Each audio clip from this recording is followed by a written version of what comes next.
Fasten your seatbelt. I am taking you for the ride of your life. I'm going to show you what this car can really do. Are you ready? I am ready. Hang on. Okay. Here we go. Hold on to your butts. Go get him, kid.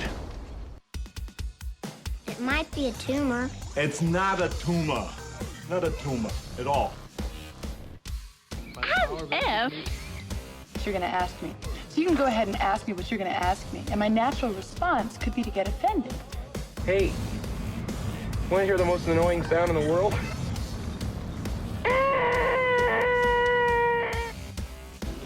Yeah, well, you know, that's just like your opinion, man. All right. You're listening to the 30-something movie podcast. One movie each week, 30 years in the making.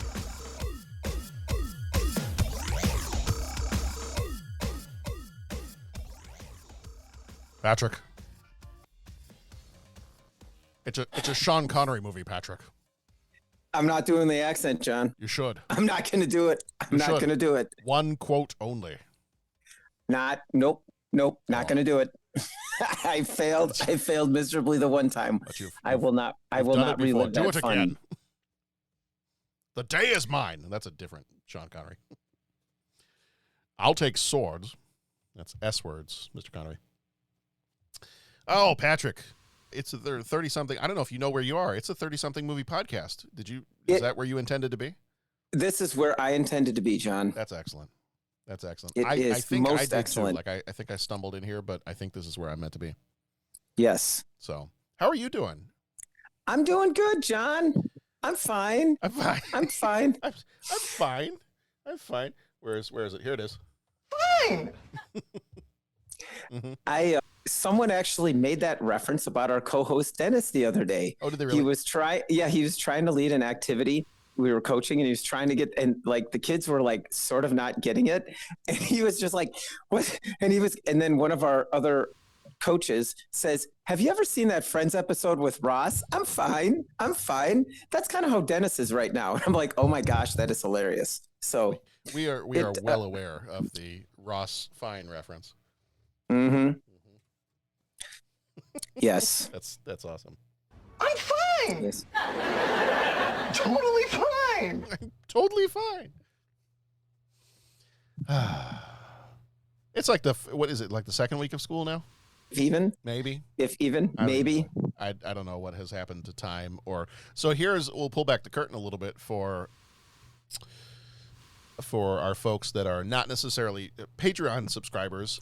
For our Patreon subscribers, we have, I feel like my voice went really high there. I'm fine. For our Patreon subscribers, Zoink Scoop, we do a couple of, actually do like 3 episodes a month for our Patreon folks. And because we love them so much, we have the Patreon exclusive episode, which is like a regular sized episode, of which we are going to be recording one of those tonight. After we're done with this one, we're going to be talking about The Dark Crystal from 1982. But we also do a couple of Patreon shorts every month, and I usually it's like 15-minute little short deals on some other movies, and I did Creep Show not that long ago, which was fun to go back to and watch again. But I knew we had to do a little bit of shuffling around of our schedule here, because Jeff and I were going to do The Secret of Nim, that Don Bluth animated movie from 1982. Right. We just couldn't match up the schedule, so we're going to push that one back to, I think, October, and we're going to do that one.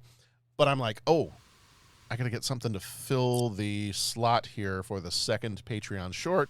What am I going to do? So I jumped on Tubi, which is like, you want to go find old movies and especially like 80s and 90s and 70s stuff, and it's great for that. So I jumped on Tubi, and I found some that were hitting their 40th anniversary, and I watched The Class of 1984. Have you ever seen that movie? I have not. Okay. I am not aware. Okay. So it is about a gang of kids. It's about a new teacher starting his first day. He's actually a orchestra teacher, music teacher. Oh, there you go. Starting his first day at a kind of rundown inner city high school. And the idea, this movie was made and released in 1981 and 82, but it's Class of 84 because there's an opening title card at the beginning of the movie saying, "Violence is overtaking our American schools. While they aren't like this yet, in a couple of years, they could be." And so he starts his first day at the school, and there's this gang of kids that basically runs the entire school. one of the teachers that he first meets before I think he even gets into the building shows him that like he's carrying a gun with him. He's like, well, you're going to need it. Like, you make sure you get one because you'll need it in this place. And it gets pretty intense as the movie goes on. Okay. And so I watched this movie. I was like, I've never seen this one. I've heard of it, but I've never seen it. So I watched it. So I'm getting to the whole point of like how life has been hectic and our schedules and everything else.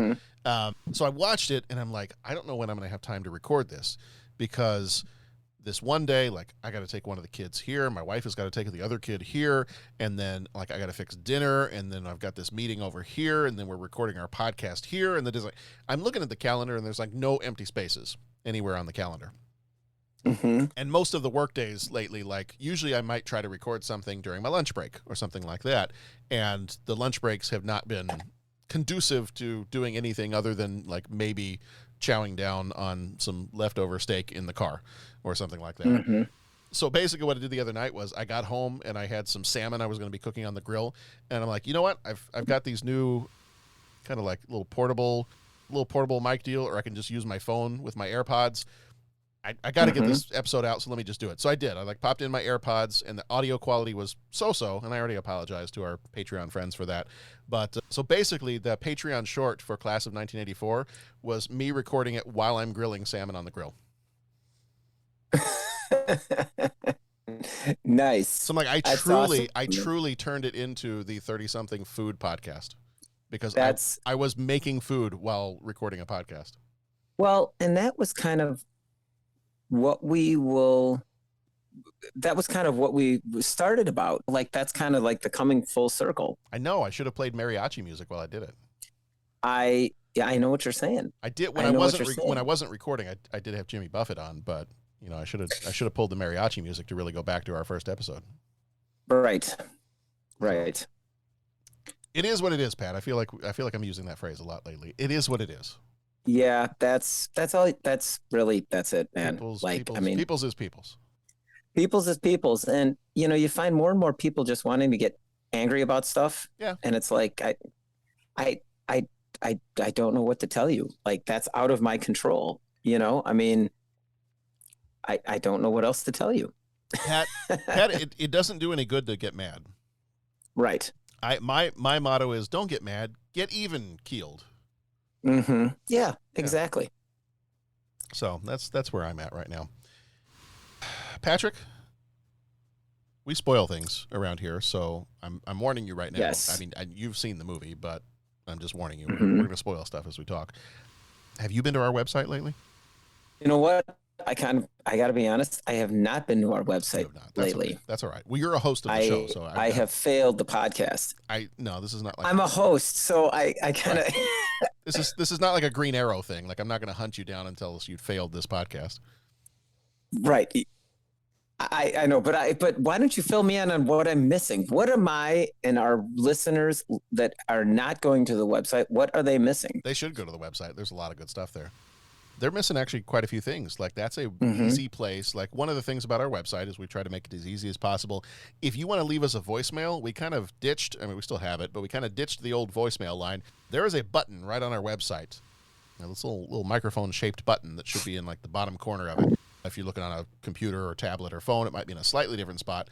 But there's a little microphone button. If you want to leave us a voicemail, which we would love to hear from you, we do get to interact with folks on Twitter and through our Patreon page and things like that. But we would love to hear from you. We love voicemails because we get to hear your voice, and we'll play it on the air if you want us to. If you don't want us to, just let us know that, and we'll react to it and answer your questions or react to your feedback on something. Or if you tell us, hey, here's my answer to the 3 questions you guys did. So we love doing that, and that's easy to do on our website. Also, it's got a great place, easy to leave a rating on there, whether it's going to be done through like Apple Podcasts or your podcast app of choice, whatever you use. But there is a spot on there where you can go there and do that through the website as well. You can also go to a section that is the Donate tab, and that is where you can become a co-executive producer, which is what we call our Patreon patrons.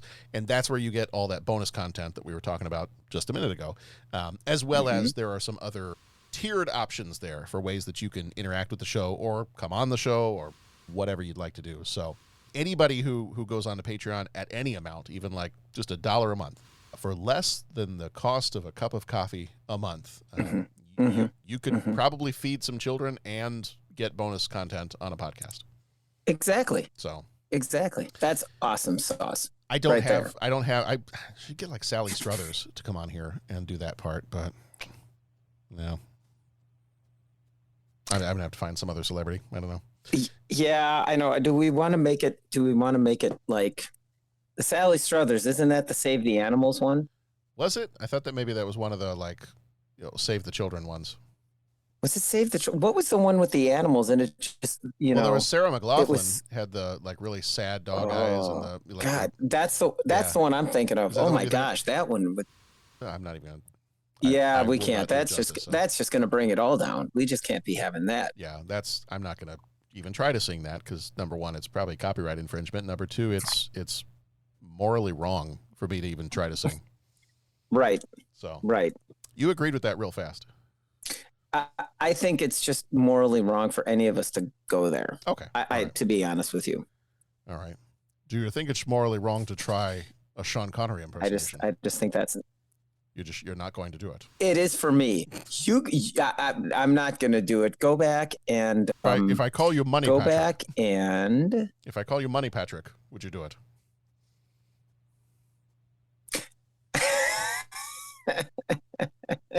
Not going to happen, John. No, I'm not. Go back and listen to it for October. That's incentive. That's incentive for our listeners to go back. And that one, it was crickets. After that one, it was not good. It was not good. Yeah. I mean, you gave it an effort, and I honestly don't even remember. It was. I know you're trying to blank it out. Yeah, I really honestly do not remember. Oh man, it was rough, John. It was rough. Okay. But maybe let's start the podcast and let's see. Maybe I'll be incentivized to give it one more shot. Okay. All right. We'll see what we do.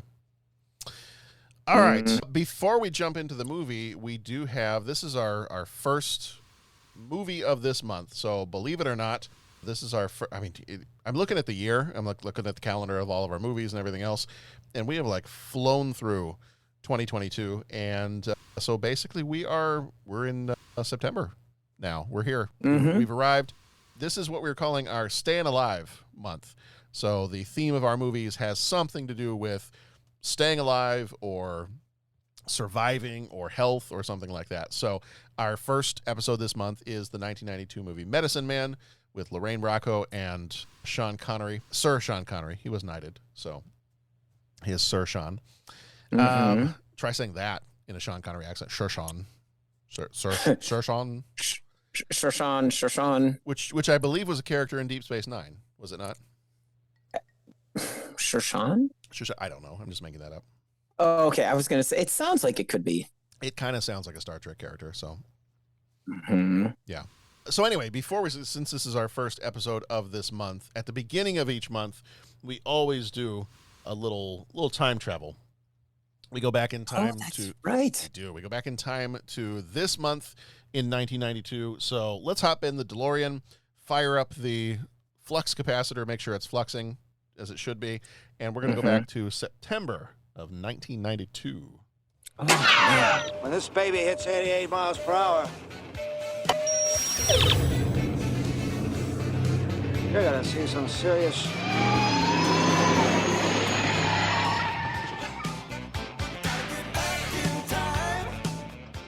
All right, so on September 10th of 1992, in the Peanuts cartoon in the newspapers, Lucy raises her psychiatric help price from 5 cents to 47 cents.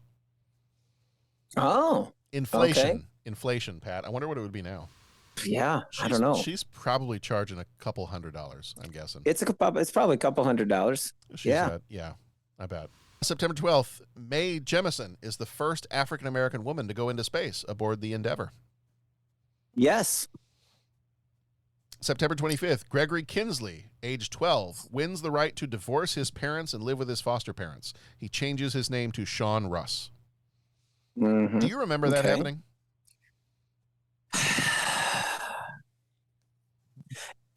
Vaguely, very vaguely. It's like, oh, I remember something about that, but I can't Yeah. It's not like, oh yeah, I remember when this happened. It's not. I vividly remember when that happened because I turned 12 in 92. Okay.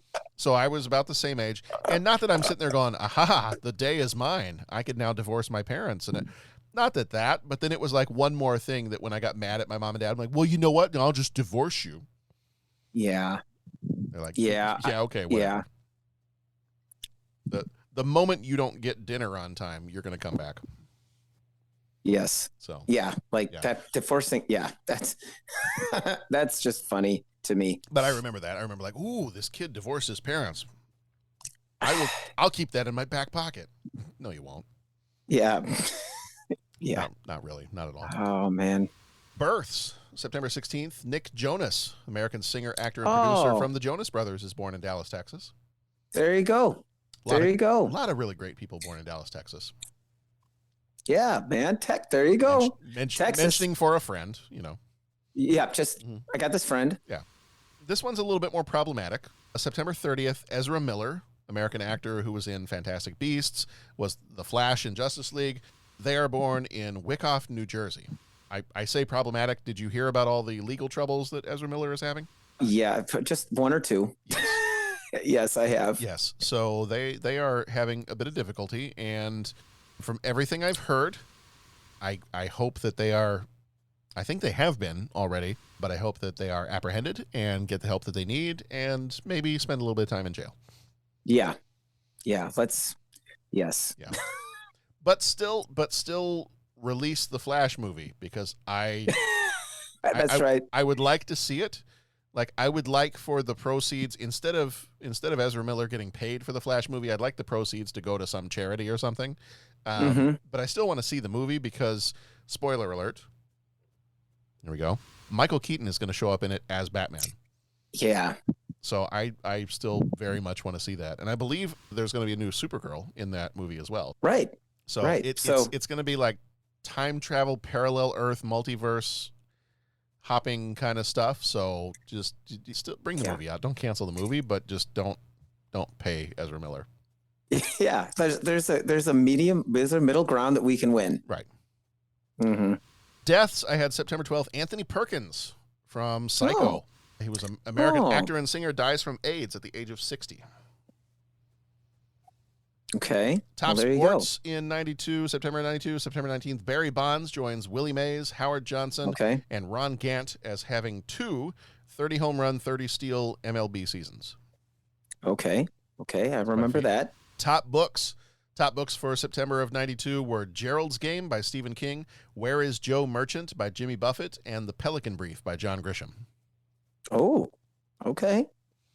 Top movies were Honeymoon in Vegas, Sneakers, and The Last of the Mohicans. Okay. And I believe I might have a copy here of the top song that came out. Let's see, do I have it here? Top song, September 92.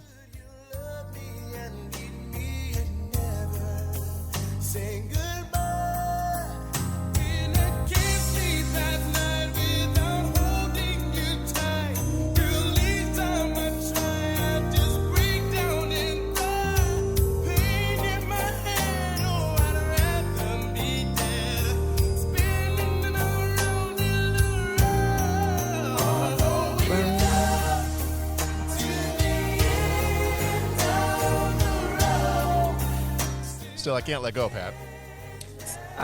Yes. It's unnatural. Mm-hmm.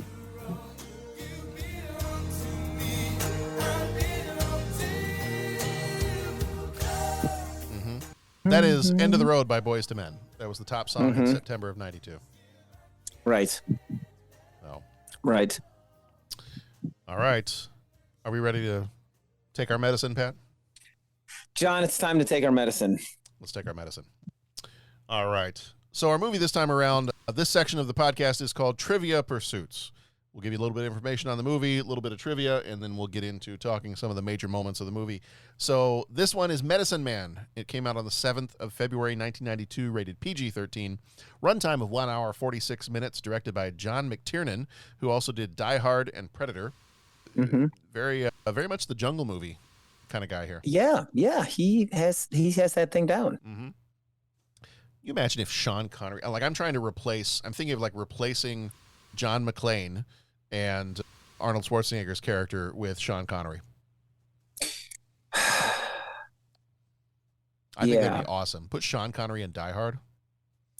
That would be quite a thing, man. Yes, come out to the coast, have a few laughs.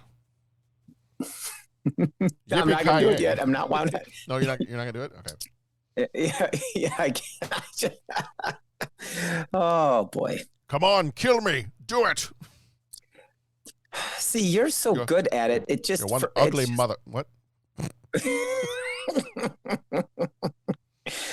Oh my gosh. Now, granted, if we have Sean Connery, unless he did a lot of weightlifting, if we had Sean Connery, we would not get the scene of Apollo Creed and the Terminator grasping their arms and with the bulging biceps and everything else. But, right. So I think that moment alone is enough to say I think we're fine with Arnold Schwarzenegger. Yes. Yeah. Yeah, I think everything. Yeah, everything worked as it was supposed to. Time progressed as it was supposed to in this timeline. Mm-hmm. Writers were Tom Schulman and Sally Robinson. Schulman did Dead Poets Society, What About Bob? Robinson did a TV show called A Fine Romance, and then a movie called A Far Off Place. Producers were Donna Dubrow and Andrew G. Vajna, who died in 2019. Dubrow did The Favor and Amanda. Vajna did Evita and Total Recall. Get yourself to Mars. See, I'm just trying to like replace everything. Yeah, I know, and that's fine. That's all. That's fine. It's fine. I'm fine. Yeah. The music was done by Jerry Goldsmith, who died in 2004. He did Star Trek First Contact and L.A. Confidential. Oh, look, you've broken your little ships. No, I don't know. Can you imagine Sean Connery as Captain Picard? That could actually work. Sean Connery as a Star Trek captain could be very cool. That could be. He's dead now, but he's dead, Jim. Hey, so was Grand Moff Tarkin, and he appeared. I mean, that's true. We could digitally add Sean Connery to things. Okay, but tastefully.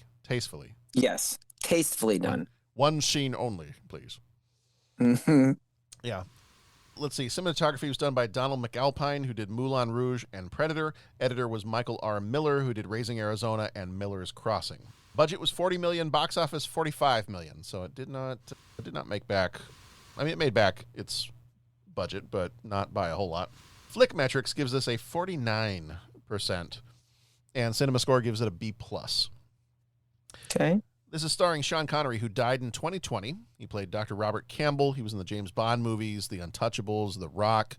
Give me 5 minutes, and he'll be in pretty much everything else.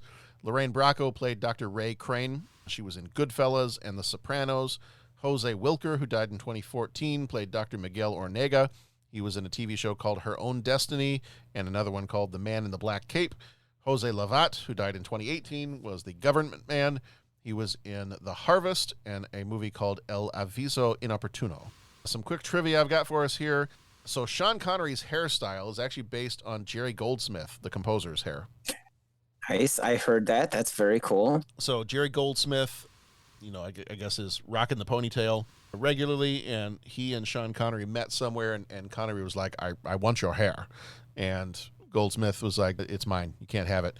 And when they were starting to make this movie, Sean Connery was like, well, I really feel like that ponytail look would fit this character perfectly. So that's what I'm going to do. Mm-hmm. That works for me. Yeah. If you have not noticed, and being the English major and English teacher that I was, this movie is kind of I'm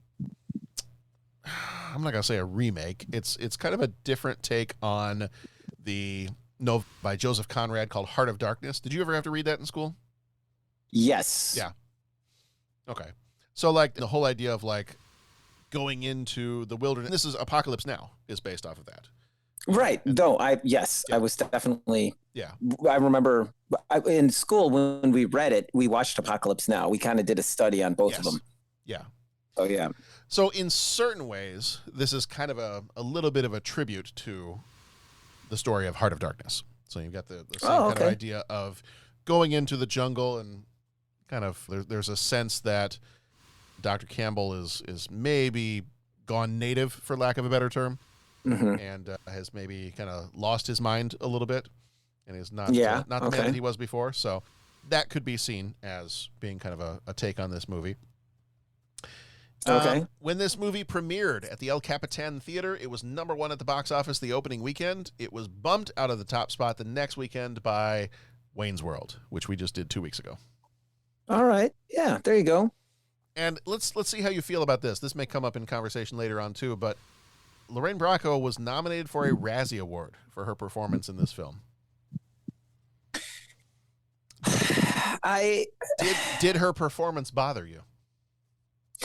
No, I just don't want to sound, I don't want to sound judgy because I am not the one to be telling an actor or actress how to do their thing. Yeah. But I wonder if, so I'm not going to point the finger at an individual, but I'll point the finger at some nameless kind of thing. I wonder if it's like what they tried to make the character to be didn't seem to quite fit. Yeah. So I'll just point my finger. I don't want to, man, I don't even have the street cred to like tell an actor or an actress, like, what they should be or shouldn't be doing. So I don't want to go there, but yeah, that was one thing that in the movie, it seemed to be what they were trying to do.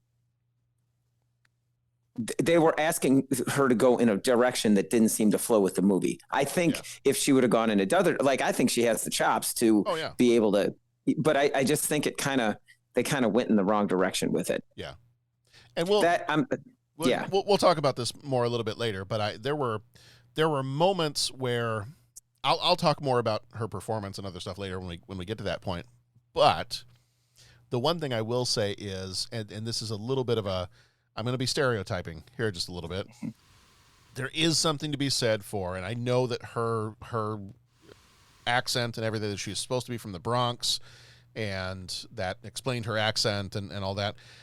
However, I would also feel the same way if she was in the movie setting, if she was supposed to be kind of this like high-powered research scientist, doctor type person, and if she had a real thick Southern drawl.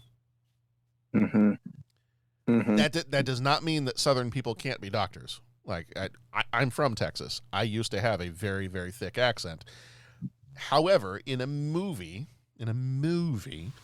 I do feel like sometimes the accents of characters can get in the way and maybe break the illusion just a bit.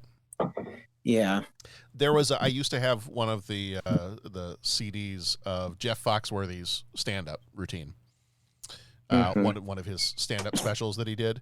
And one of the things he talks about in there is the fact that there's just something about a Southern accent, and you don't necessarily want your brain surgeon sounding like somebody who goes, well, now what we're going to do is we're going to saw the top of your head off. Right. And root around in there with a stick and see if we can't find that dad burn clot. Right. You don't want that. And I don't know. There was just something about maybe the accent was just too strong or too much, or there's other reasons why I think her performance was leaving a bit to be desired at times. Yeah. But the accent I don't think helped. Like, and I would say that too. If she had a like super thick Southern accent, I'd probably say the same thing. I'm like, I don't know. It's a fictional movie, and if I'm sitting there talking like this, and you expect to think that I'm a research scientist who's like really well known in their field, and I'm just that's a little awkward. Well, I'm just wanting to tread carefully because I'd like to thank all of our Southern friends for having been with us for the 429 episodes of our show. We're sad to see you go. Thank you for being with us. We love you all. I apologize for having offended every single one of you. Well, I don't know, John. As long as you're not talking about Texas football versus Oklahoma football, I think we'll be somewhat safe. But they have football in Oklahoma? All right. So anyways, moving on, plowing ahead. I think plowing ahead like a bulldozer through the Amazon rainforest. I think the biggest thing And should we like introduce the movie and get into it, or are we kind of into it already? Yeah, I see. I don't know if we want to put the cart before the horse. We derailed things slightly, but I do at some point probably just need to play the trailer. So let me do the synopsis. Let me do my Don LaFontaine synopsis, and then we'll do the trailer, and then we'll get into our major moments here. Yes. All right, so this movie, in a world where Sean Connery is a brilliant, eccentric scientist who has lived in the Amazon jungle for the last 6 years, he may just have discovered it. No, wait, hold on. I'm not doing it in that voice. In a world where Sean Connery is a brilliant, eccentric scientist who has lived in the Amazon jungle for the last 6 years, he may have just discovered a cure for cancer. Dr. Ray Crane is sent by the pharmaceutical company they both work for to check up on him. Upon arrival, she contends with Campbell's reluctance to work with a woman. This is turning into like a little bit of Patrick Stewart, a little bit of Ian McKellen. I don't know what's happening, but the two must join forces to fight commercial loggers intent on destroying the jungle and research his cure, all while falling in love, Pat. Here is the trailer. What? Yeah. Falling in love. All while falling in love, Pat. All right. It's a love story. Didn't you get that? Well, I know Gladiator was too, so. I mean, they all are, but here's the trailer, and we'll talk about it.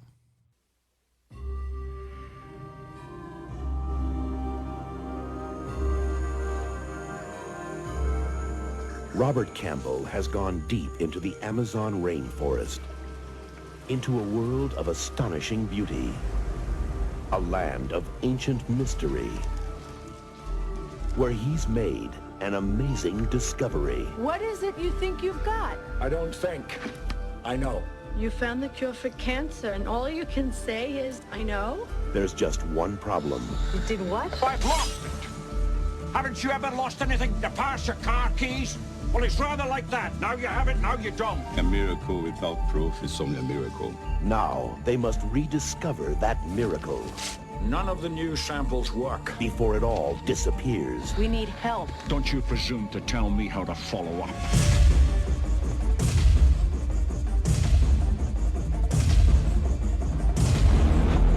Now you move your road through here, and we've lost it.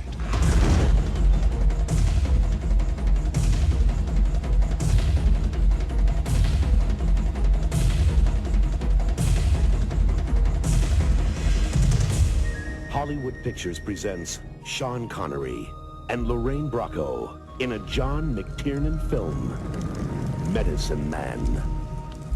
He turned his back on civilization. Now I understand why you don't want to leave. Only to discover he had the power to save it. They obviously worship you. It's the other way around. All right, Patrick. Did you get the sense that this was a love story?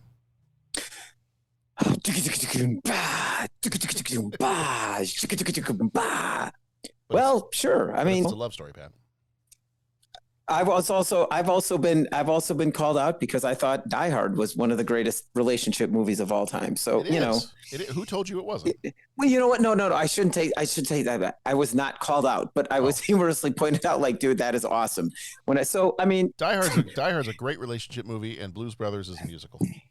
The next time we're celebrating our anniversary, I'll be sure to say, don't presume to tell me how to follow up. I tried it, John. I tried it and I failed. I tried it and failed. There were no crickets that time. Oh, there was something. Mostly because I couldn't find the cricket button on the soundboard in time. But there were no crickets that time. Son of a gun! You did fine. I thought that was great. All right, we're all fine here now. We're all fine here now. How are you? So we've got some major moments in this. I've narrowed it down to 5 major moments in the movie. And starting off with, we get the very beginning of the movie here. Dr. Crane arrives in the Amazon. This is Dr. Crane. I'm listening. And meets up with her first time. She's bringing some equipment that Dr. Campbell needs. And the first time she meets him, he's maybe a little drunk and also wearing a mask of the tribe. And they're having some kind of a ceremony or festival. And so that's kind of her first exposure to him. And I think she already thinks that he's gone off the deep end a little bit because didn't she say something like it's been 3 years since anybody's heard from him or months since they've heard from him? and really kind of like 3 years since he really has communicated anything to anybody. Yes. So he was off grid. Yeah. Off the grid. God, that sounds so nice. I'd love to be off the grid. Oh, yes. Oh, man. Anyway, wishful thinking. So we also find out that he was married and his wife had been with him, but had left him at some point. And, you know, I don't think they go into too much detail as to why she left, but it kind of sounds like it was because of his feelings. We learn later on about how he feels responsible for having brought in the swine flu that wiped out a bunch of the native folks that were down there. So obviously kind of related to that in some way, but we do get the backstory piece that his wife had been there with him and left him. So he's been basically on his own with this tribe of natives that are there and just doing his work, but not really reporting back to anybody on anything. So as she helps him, she's there to be his research assistant as well. You know, technically she probably outranks him in terms of the pharmaceutical company that they work for. She seems to be very well known and high up in the ranks of the scientific community, and she's got all these. She kind of shares her resume with him a bit and says, "Look, I'm just as good as anybody else. You know, anybody that you would have wanted to have come here with you, I'm just as good, if not better, than the rest of these people." And so we see on the computer screen that they are running some samples, and there is a sample that we learn, you know, it's all these different samples that they've been running. There is one component to these samples that we learn, if administered to the folks in this community, it is able to completely wipe out the symptoms of cancer and leave them cancer-free after that. So we learned that there had been a woman in the tribe who had developed lumps in her throat, and when given the treatment using this serum, that it had completely cleared up and gone away. I think within a matter of days, he said. So, but it's this one sample, and it's this one little peak. In the end, there can be only one. Yeah, there can be only one. I was trying to pull as many Sean Connery quotes as I could find. So there can be only one, and there is only one, and it's peak 37. And so we're spending a lot of time trying to figure out and recreate peak 37 in these experiments. And I think as we ultimately discover, we have some great scenes where they go up into the treetops and find that it is this one particular flower that he thinks he's found that is where he's going to develop the cure. He's got the cure for cancer, but he just has not been able to synthesize it. Like he cannot take the chemical components and recreate it without having this particular plant. So that is his dilemma. A challenge. We do go on a search at some point. We go on a search for the medicine man because we need to find out like why we're running out of this serum that actually worked, the one that has peak 37. We're running out of it, and there are some other folks within the tribe that are starting to get sick. There's a little boy that gets sick, so they do have to go take a look for the medicine man, the one that he kind of humiliated and who left when he came to the tribe. I think he said there was a kid with an upset stomach, so he gave him some Alka-Seltzer, and that was enough to humiliate the medicine man and cause him to go off to another location. So a big part of the middle of the movie is we are looking for the medicine man. We need to find him so that we can figure out, well, how do we get more of this serum, these flowers? Where else could they possibly be? Why are we not able to recreate what we found in this one sample? As we kind of learn a little bit later on through some of Dr. Crane's experimentation, it may not be the flowers. It may actually be some ants that are kind of living inside the flowers. Because they had that whole scene where she was doing a kind of a baseline test and using some sugar. And I vividly remember this scene, having not seen this movie for probably 29 years. I vividly remember that scene where they're like, "What sugar did you use?" And he goes and they dump it out, and there's all the ants that are in the sugar there. And first of all, that probably established my deep and abiding hatred for ants. I just cannot stand them. So here's the funny thing. I'm going to say, and I we'll get into the final judgment. Yeah. I missed that twice. I missed the whole final judgment. What do you think this is the Surely You Can't Be Serious podcast? I'm sorry, man. I'm giving the shout out to him, and I'm trying to cheating on me with another podcast. I am not cheating on you, John. I'm just making sure to rebuild some of the bridges that got burned about the Oklahoma football comment. I'm just trying. We are empathizing with you, dude. Oklahoma football? All right, this is not good. This is not good. Okay. D and Jason, I love you guys. Yeah, that's great. Tune in for the, podcast full of kryptonite to hear Battle Royale season 3. No, which actually do tune in for the podcast full of kryptonite because it's outstanding. And surely it's a lot can't of be fun. serious. It is a lot of fun. We're going to try to plan to do some stuff, even though we're in between seasons of Superman and Lois. We're going to try to do some, like Superman comic book stuff. Dude, wicked awesome. Here's my point, though. I just want to interject. I missed the ants twice. I've seen like we discussed. Yeah, and it's going to get in. And am I more of a fool than I realized? I don't know. But I missed the ants. I'm going to leave that for your wife to answer. Oh no, because we already know that answer. But I guess I vaguely remember the ants. Okay. But then I kind of had to read the recap of the movie. I was reading through like synopses and all this kind of thing. And they brought up the ants and I'm like, oh, okay. Like I remember at the end, them talking about, well, we're following the ants, but I don't remember like, they dropped the big hints in the movie. I totally missed it. I missed it 30 years ago. I missed it when we rewatched it now. Like, I don't know why. Yeah. And this wasn't a movie that I was like watching in the background or watching while I'm driving my car or something like that. Like I was watching the movie. So I'm just throwing that out there. Basically, the only thing I've contributed by making that statement is one of your co-hosts, me, is a nincompoop. But other than that, I am glad I could offer something. Hey, we're all here. We all have something to offer, Pat. oh, yes, we do. No, I honestly think like it is a kind of quick moment in the movie. And if you do look away, you're going to miss it because the only indication you get that it's not the flowers is when she is washing them off at one point in one scene. And I think there's some ants crawling around it at that point. And, and that's a little bit of maybe a little bit of foreshadowing there. And then the moment with the sugar, like the moment he goes, what sugar did you use? And they dump it out and there's the ants in there. And to a certain degree, I don't think it's ever explicitly stated that Peak 37 comes from the ants. Mm-hmm. So I think it's one of those, like, you could maybe like a little bit of a longer blink, but you blink twice and you miss it.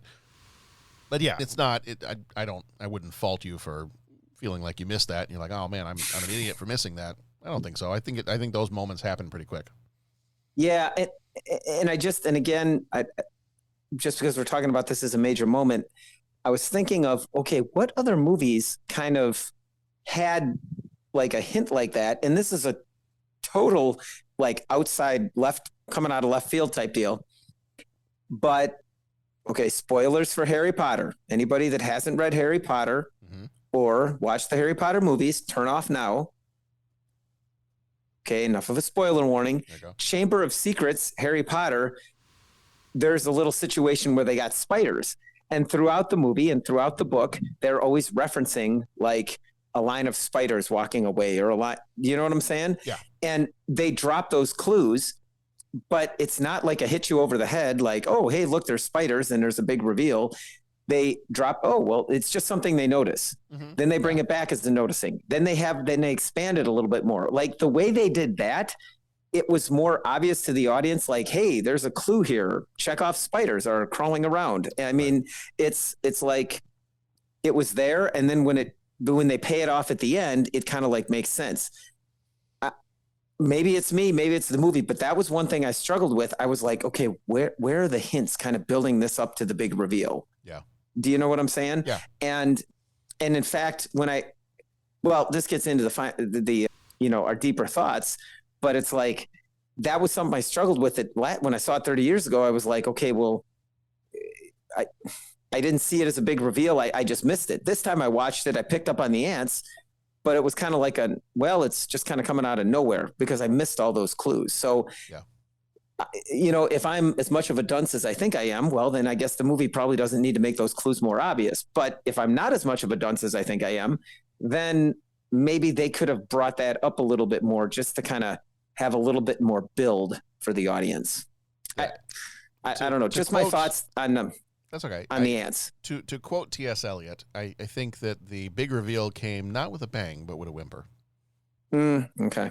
So I think you're okay. Good. All right. I don't fault you for it. Okay. And you know me, if I get a chance to pick on somebody, I'm going to pick on them.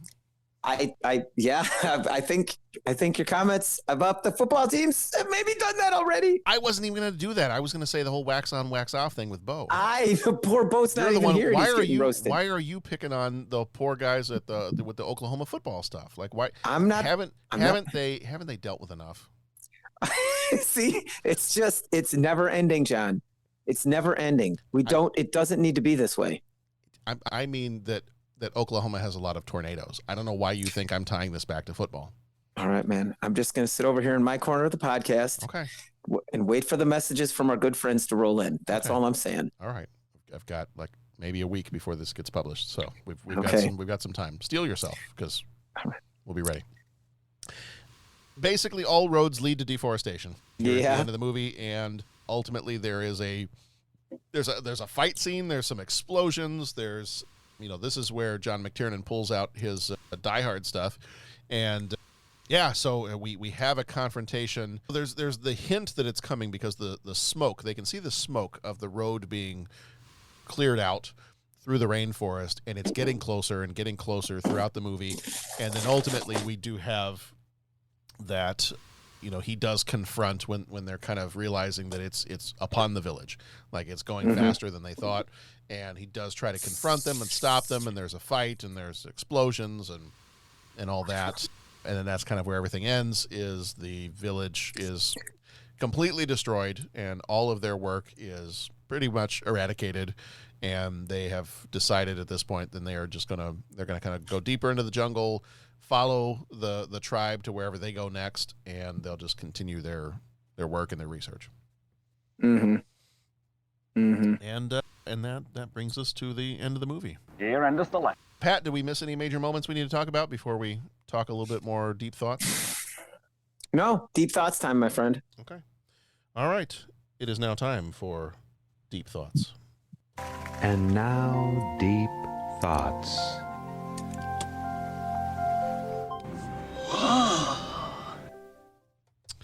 All right. So deep thoughts for this one. We've actually already started talking about our deep thoughts a little bit, but so two things I wanted to mention. I mean, Sean Connery. All right, three things. Sean Connery is good in everything he does. I don't know that I've seen a bad. Let me take that back. I don't know that I've seen a bad Sean Connery performance. I'm sure that there are some bad movies he's been in. I believe there was one called Outlander that was a sci-fi movie, and I don't think the movie is great, but I'm sure he is. So Sean Connery, awesome. The two things I want to talk about in particular are, and I don't want to talk about it for too long because we already started to talk about it a little bit, is Lorraine Bracco, and that she got nominated for a Razzie because of her performance in this movie. I think if this movie were made today, I hope and pray that her character would be a little less whiny than she is in this movie. Totally agree with you. Like, I feel like they wrote her she's supposed to be this renowned scientist who's on par with everybody else, on par or above everybody else. Like, she has all this experience, and yet she comes across as a very whiny, well, I'm just going to say it, a very whiny love interest. And I really don't think that's what her character should be. I mean, and they keep in the advertisements and everything else, and in that little synopsis they had, all while falling in love. What? Okay. Yeah. I mean, I see some affection there that she has for him, and I see professional respect that grows because she thought he was kind of kooky when she first showed up. Yeah. I just don't see the falling in love piece. Boy, if they are, there's no chemistry. Like, it's to take the scientific medical route. There's no chemistry to that falling in love, so I don't see it as a love story. I see it as a couple of professionals who become respected colleagues and friends by the time this is all done, to the point where she's willing to probably spend the rest of her life working with him. But I just don't see it as a love thing. Yeah, I agree. Hard agree. And, that was what I was saying before. Like, for me, the accent thing, I really like, not a factor. kind of deal. Yeah. For me, and it was only a tiny factor for me. There were a couple times where the accent was so thick, I was like, yikes. Well, it was kind of like yes, it was almost like they took the character out of Goodfellas and put it here. Yeah. And it was kind of like, and it was so wonderful in Goodfellas when she would stand up to, what's his name? The Ray Liotta character. Yes. Mm-hmm. And just, okay, Buster, nobody blows me off for a day. And it was kind of like, wow, she's like squaring off with this like wise guy. And I mean, it's like, it worked so well. Yeah. In this, it was almost just like that, you know, we don't want that character here. Right. I struggled with exactly what you said. It was that, okay, so we put a female character in here. And yes, I'm looking at this from the 21st century. And yes, I'm going to judge it, but it's like we put the female character in here just to be someone that falls in love with Sean Connery and someone that screams when the snake appears. Right. And it's just like, really? Right. So if I'm watching this movie with my daughter and she turns to me at 9 years old and says, Dad, why is the girl like always screaming and like always in trouble and needing to be rescued? Do you know what I'm saying? It's just like, so I look at this and it's just kind of like I cringe. And I can't tell if it's writing or if it's direction or if it's her performance. Because things like the screaming when she sees the snake kind of a deal. I mean, that's writing. That's writing and that's direction. But it's like some of her delivery of some of her lines is a little, so it's not awesome. She much better performance in Goodfellas, and I think much better character, much more well written, you know. So I can't tell in this one. I don't know. Not that I'm trying to blame somebody, but the times where her performance feels a bit off. I don't know if it's her, if it's the director, if it's the writer. I'm not sure. Yeah, and boy, again, like I'm just gonna keep putting my underscore like. I'm just a caveman, not aware of these modern. I can't judge those things. Like I'm not sure and all that. But Sean Connery is amazing, and you got to bring your A game. Not just her, but like if you're going to have two actors like that. And so I think sometimes it just because Sean Connery just has so much gravitas when he acts. You got to be very careful who you get to play across from him and act with and how that person is portrayed. And like I said, when it's the way it was portrayed, I think that's unfortunate. And I think we've got to do better. Mm-hmm. Do you know what I'm saying? Agreed. Like, and I mean, I know we're going to talk about this movie in a year, but look at Jurassic Park. Yeah. Look at Dr. Sadler. In Jurassic Park. I mean, that was only 1 year later. So it's not that far off. It's like it's not that really far off. Yeah, and again, and I mean, think about Ellen Ripley in 1986. I know, and then not even that, Ellen Ripley in 1979. Right, and what about Ellen Ripley when she played the one doctor that went and hung out with the apes? Right. So I mean, Gorillas in the Mist. Yeah, I mean that's so. I feel like there's no excuse at this point. Like that piece of it then. So then that I guess falls into writing. Yeah, I think we can expect a little bit better. And so just that bit about that character, that's how I struggled. And why does the female character have to be the one that falls in love with the male? Like why does that have to be a thing? Right. Like until you said it was a love story and that they fell in love, I totally either blanked that out or pretended not to see or stuck my head in the sand.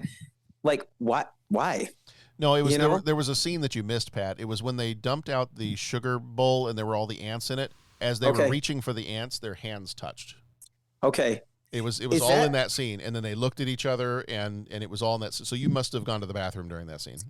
Okay. Okay. Something like that happened in a recent Star Wars movie too, right? There were two. They reached for the same lightsaber, or I don't know. I mean, and it was just kind of an out of nowhere. I don't recall there being a Star Wars movie where a couple of people reach for the same lightsaber. Okay, I don't know. There was something, but my point, dude. Are you talking about a movie where they tried to force a love story on something? No, they wouldn't do that. Not in the last 2 minutes of a 4-hour movie. They wouldn't do that at all. No. I don't know. I mean, the last Star Wars ended with Episode 8, so I don't know what you're talking about. I don't know what I'm referencing. I mean, it's just. I'm still waiting for Episode 9 to come out. I really hope they do that soon. Yeah, just a random and then I'm sitting there with my son trying to say like, well, no, that doesn't make any sense. I can't. I got nothing for you. I don't know. Let's watch some starships blow up. Son, this is one of those things that even the adults don't understand.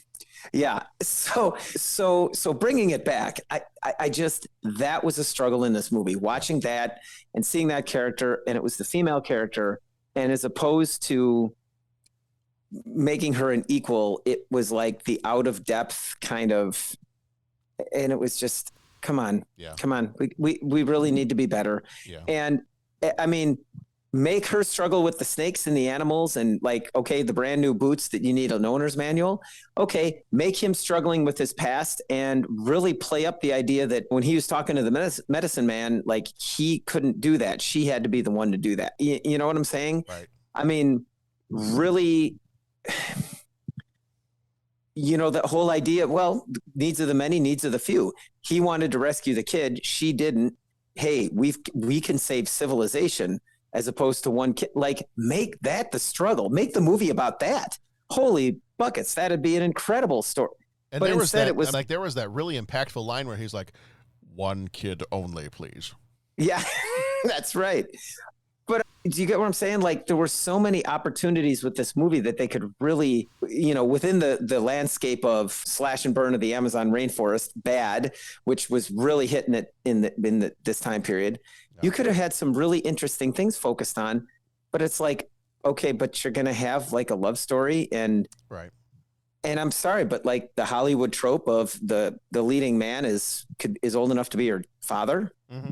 I mean, and it's always that way. I mean, it's just like that. And the more I think about it, the more I just get, it's just, yeah. So it's bad JuJu, Pat. Yeah. And that was my struggle with it. So I think it's very, like a Razzie would be like extremely unfair. I mean, like I really do. Like, I think maybe judge the movie and say, you guys got to do better. Yeah. I just, that's kind of my full thoughts on that one, on the character. It was some bad juju. And as we know in Latin, JuJu begins with an I. Oh boy. All right. Well, Pat, the one other thing I wanted to talk about before, mm-hmm. and Bo is being nice because he just now hopped in on the call and he's like, I think he's like waiting until we're done with this recording to go on to the next one. But he did turn his camera on just enough to shake his head at me after I said that. Yeah. If this was Greatest Generation and I had the bell noise, that would be the title of the episode. So yes. The only other thing that I wanted to talk about, and then Pat, if you've got anything else before we get into 3 questions, was the music, because the music is outstanding in this movie. Yeah, the music carried it. Really, really enjoyed like all those moments that I had. Let's see, I pulled one of them out to play here for a second. I think this is the one. This is kind of like the main theme that runs through the majority of the movie. On the soundtrack, it's called The Trees. So this is The Trees by Jerry Goldsmith.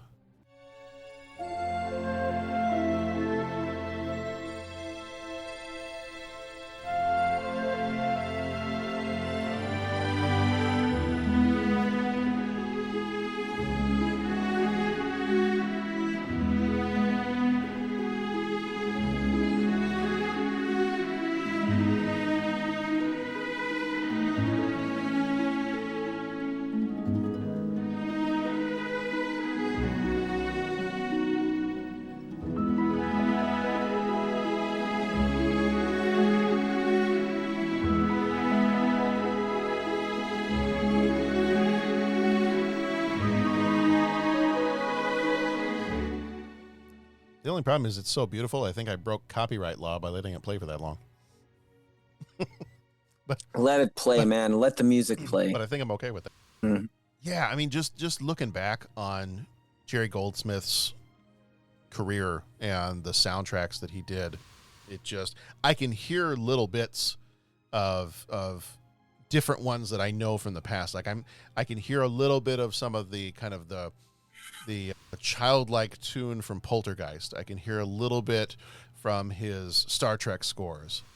You know, I can hear a little bit. I don't hear much from the Burbs, but that's a little bit different. Yeah, different. Yeah. So I'm hearing just little bits of the, but then it stands on its own as just this beautiful encapsulation of the story of where they are. They're in this untouched, for the most part, untouched land. Just kind of the majesty of the whole thing. You get the scenes of being high up in these trees, the waterfalls, all of these different, just kind of the majesty of the movie and of the place. And I think the music just captures that perfectly. Yes. I think a lot of the music really was helped for me to carry the scenes. A lot of this movie didn't quite hit it on the climax thing for me. Do you know what I'm saying? Like, it was like, oh, this is cool that you're seeing different scenes, but it was like, I need some action. I need a drama. I need a high point. Like I said, it doesn't need to be like action movie chase scene type stuff, but let there be a debate, a philosophical debate about, do we save the one person or save everybody? Let there be some scientific discovery thing where they realize heightened tension. Oh my gosh, it's the ants, you know? And then that final thing where he gets into the fight is kind of like, okay, we're trying to protect this area because we found it's the ants. And you know what I'm saying? Like, yeah. Like a lot of the movie just kind of didn't quite build to the climax, like ebb and flow, like I would expect. The music kind of was what, for me, kept it tolerable. In fact, that final scene, or that fight scene, I was confused. Like, the music's going, I'm like, okay, this is intense. Something intense is happening. And I'm looking at the screen and I'm just like, okay, there's a bulldozer and it's just sitting there. Okay. Why am I just looking at this bulldozer? The music's intense. Something bad is happening. Then it panned over and it was kind of cool.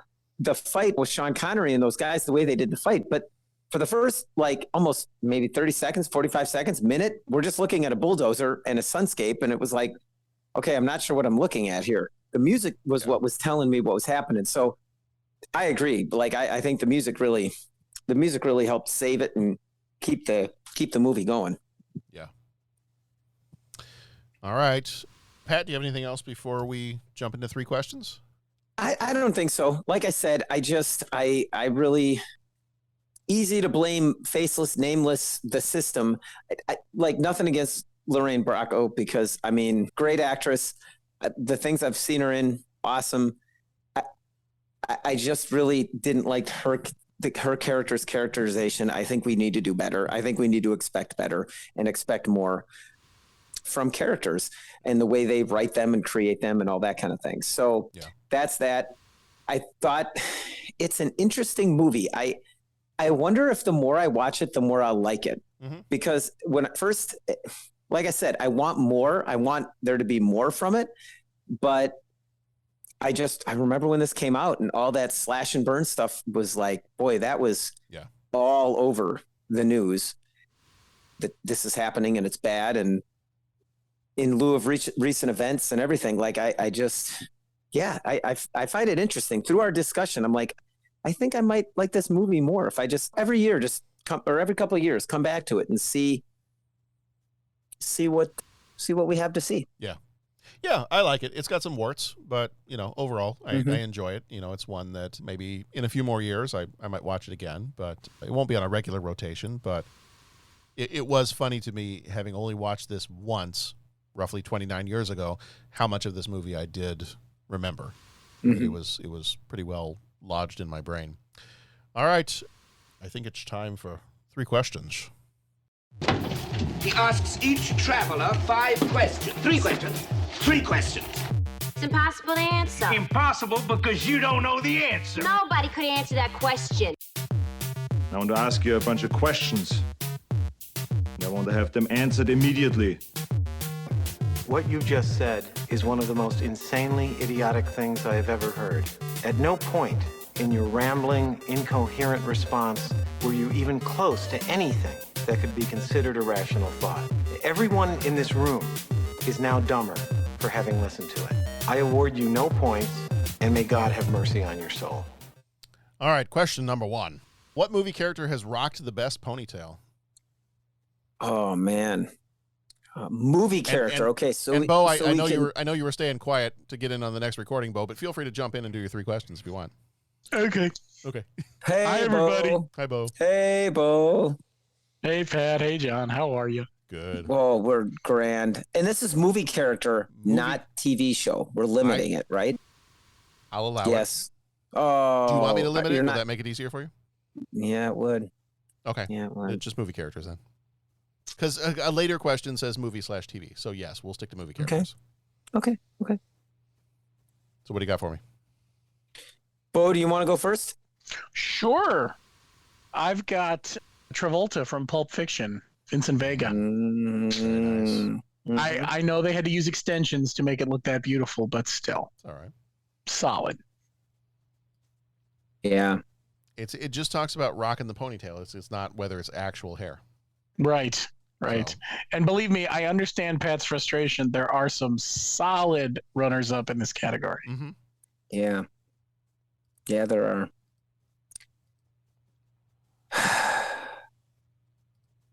What do you got, Pat? I'm struggling. So the one that like came to mind right away was Terry Silver from Karate Kid 3. Yeah. It's a classic, isn't it? It is a classic, and anybody that watches Cobra Kai, you know what I'm saying? I mean, you know. I see. I thought you'd go for somebody else. I'll be curious to see. I want to hear what you say because I have one in particular that I thought you might pick. But okay, do you want me to do my runners up, or do you want to go through yours first? Do your runners up. Are you going Terry Silver as your answer? I think I have to. Like, I'm really like that's the one that jumped out in my mind. So the only other one that I've got to, the only other one that I've got to say is Danny DeVito from Twins. I mean, that was pretty. That was pretty awesome. Yeah. And yeah, I really think that's it. I mean, unless we're talking like, it's kind of different, but like any of the samurai movies where the guys have their hair pulled back and like a top knot, which looks pretty awesome and all that. Unless I am totally blanking on one, I kind of got to go with my gut. You know what I'm saying? Okay. So that's what I got. So some of the ones I was thinking of, you've got the villain in Kindergarten Cop. Crisp. Yep. That's pretty iconic. You've got, who else was I thinking? Well, I thought of Terry Silver as well. You've got Antonio Banderas in Desperado. Mm-hmm. Okay. You've got Samuel Jackson has a pretty nice one in Jackie Brown. He does. Mm-hmm. Some of the other runners up I was thinking of were Tom Cruise and Brad Pitt in Interview with the Vampire. Yes. The one, Pat, that I thought you were going to go for was Val Kilmer in Heat. Val Kilmer in Heat. I was just about to say Chris Shaharless. Okay. That was, yeah, you know what? Yes, that was the one I was forgetting. Yeah. That was. If you want to go creepy, there was the villain in 12 Monkeys. Mm-hmm. Yes. Like creepy, stringy ponytail. I'm going to kind of break my rule here a little bit. Who, you? Yeah, me. Never.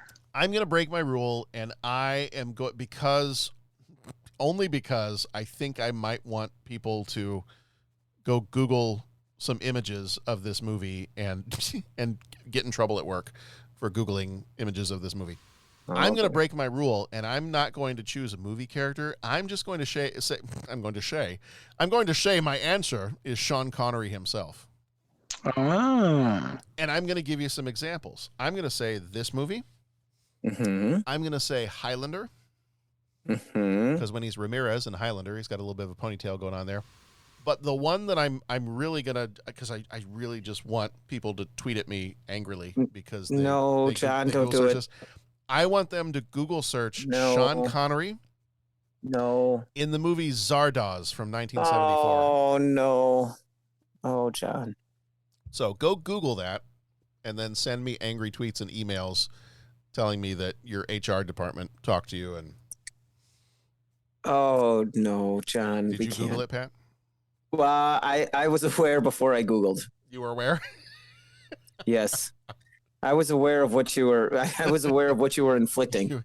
You knew. Much like the road being driven through the Amazon rainforest, you knew that this was coming. And that it would be a fiery disaster. Yes. Yeah. Oh, I think Bo just found the pictures. Yeah, I think it's Bo. Okay, what? Let me get to the camera here, and what status is Bo in? Is he lost it or is he okay? All we need is Sean Connery's character in Zardoz to be holding a towel with a bowling ball in it. Then it's over. Then it's over. Yeah, Then yeah. we're done. Actually, this might be my next costume at the comic book convention. There you go. It doesn't require a lot of fabric. No, that's true. Oh my gosh. It does not. That's definitely not wearing it for warmth. No, not at all. And I love the fact that anybody who has no idea what Zardoz is just guessing right now, or they're frantically Googling. If you're driving, please don't Google either, because that'll even if you're not driving, that'll ruin your day. Probably not a good idea. But yeah. Anyway, Halloween this year, maybe depending on how cold Halloween is, that could be a costume. Mm-hmm. But get to know the neighbors a little bit better. All right, question number 2. Do you have a favorite song by The Cure? I'm just going to say I don't listen that much to The Cure, so I wouldn't know one of their tunes or not. There might be like, oh, this tune, you know that, but I was just going to say, Pat, there's 2 or 3 you would be surprised. You'd be like, oh, yeah, I do know that one. Well, yeah. Not a ton, but there's definitely 2 or 3 that you would latch on to and be like, oh, yeah, okay. Yeah. Because I started listening through to some of them, like, okay, well, some of this sounds like I know I've heard this in a movie. You know, I don't tend to listen to The Cure just on its own. I mean, I might. I liked a lot of the songs I was listening to earlier today. Mm-hmm. But so if I had to pick out, because I don't listen to them regularly, if I had to pick out one from the ones that I listen to, I think I probably like the song Just Like Heaven a little bit more than some of the other ones. So that might be the one I'd pick. But yeah, it's The Cure is not something that I'm as familiar with and not something that I would tend to gravitate towards, but I was enjoying listening to what I listened to today. Cool. So, Bo, what about you? Did you have one? Yeah, I think Friday, I'm in Love. Mm-hmm. There's definitely a couple that I recognize, but that's the one that I think I chose. After scrolling through the Apple Music Essentials, The Cure, I was like, yeah, okay. Yeah. I remember those. Yeah. Oh, I will. I'll share because I forgot. Dennis had also texted and had some of his responses on here. He said for the ponytail, he said Legolas from Lord of the Rings, Dr. Moonlight Graham from Field of Dreams, and he said runner-up the MASH cast, BJ Honeycutt. If I had to pick one. Okay. Oh, and I guess Dennis and I picked the same song. For The Cure, he said Just Like Heaven, and he said his runners-up were Pictures of You and Plain Song.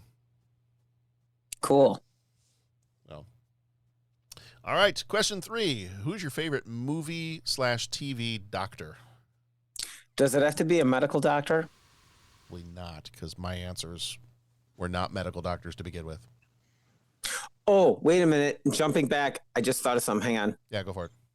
Monica Bellucci has a ponytail in Tears of the Sun. Done. And Answer. there we go. There you go. Question 1. Question 1. All right.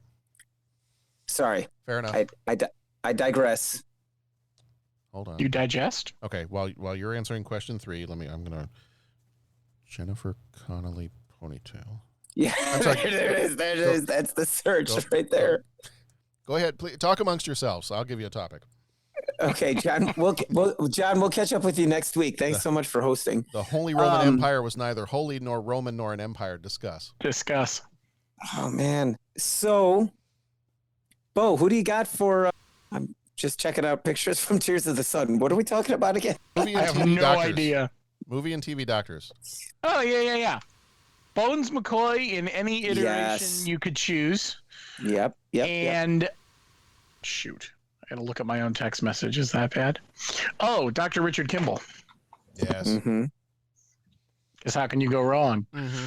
I didn't kill my wife. I don't care. I don't care. I don't care. Yes, I love it. God, I feel like I said that so much at work this week. I don't care. Yeah. Well, yeah. I don't think it was my fault that this went down. I don't care. I love the Bones McCoy. That's awesome. And then my knee-jerk reaction is to say the Doctor in Deep Space Nine.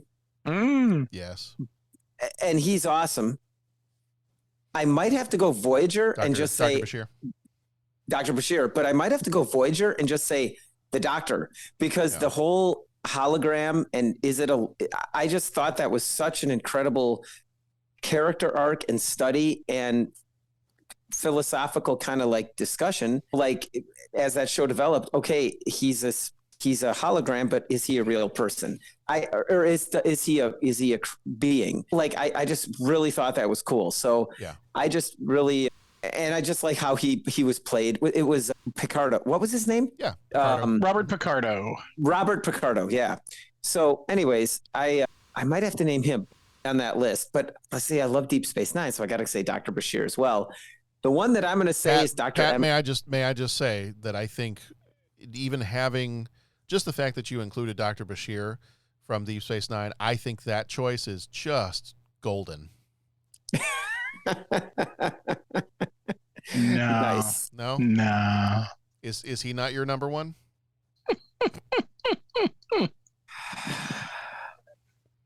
I'm sorry, go ahead. Continue. I got nothing. Just talk amongst yourselves. Bo, I'm stuck on Google Images right now, so you guys keep talking. Bet.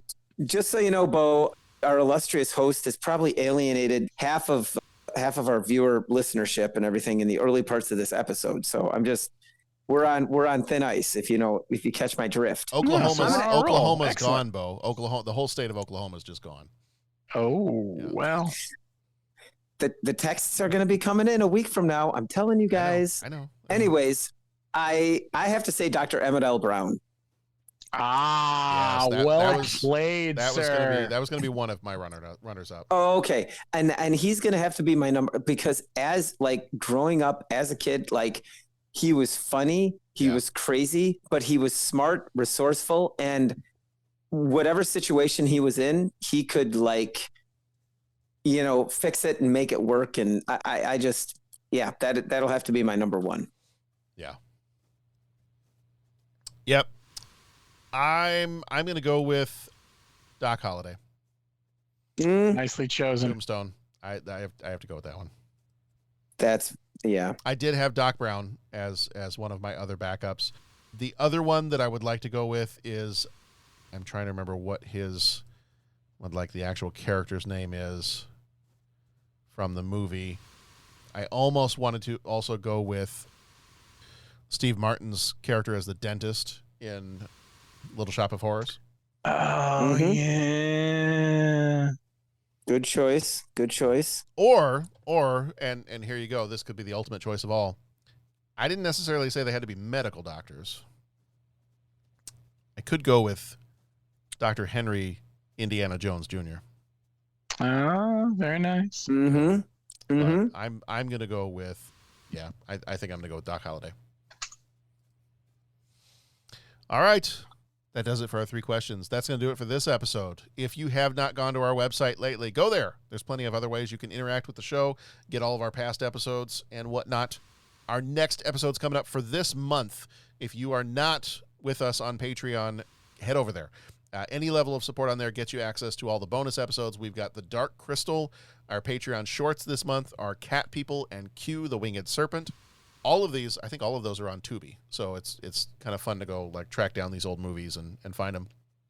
Mm-hmm. And then coming up next, we've got Star Trek II, The Wrath of Khan. We're doing a special with one of our Patreon co-executive producers. Rob Perry is going to join us for The Wrath of Khan 40th anniversary special. That's going to be a fun one.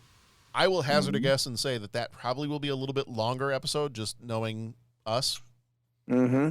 I would think that's a safe bet. Knowing us and knowing that movie, we may get our discussion and our quoting of the movie and whatnot may get trapped in the Mutara Nebula. Yeah. So and he's restricted. Sorry, wrong movie. Is podcast forbidden?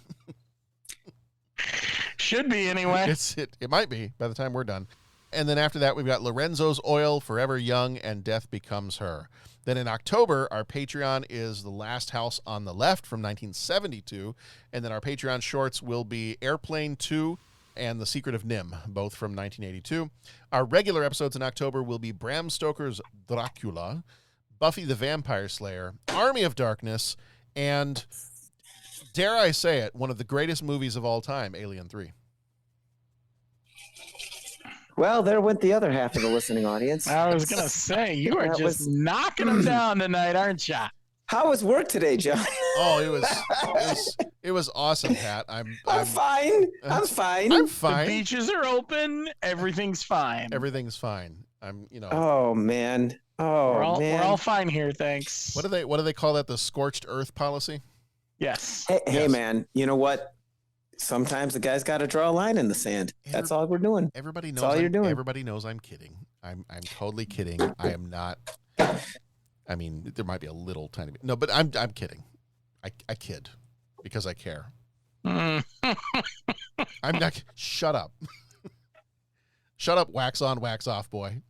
Oh, see, okay. There it is. All right. Okay. Uh-huh. Okay. That's the arena you entered. I'm honestly, I'm kidding about all of it. I love Oklahoma. My grandmother's from Oklahoma, so I can't not like Oklahoma. I won't talk about the sports teams, but and I'm honestly, I'm kidding about everything except the fact that Alien 3 is one of the best movies ever. Hey man, you know what? It's all good. We'll find out. Let's get to October, and then we'll see what is and what isn't.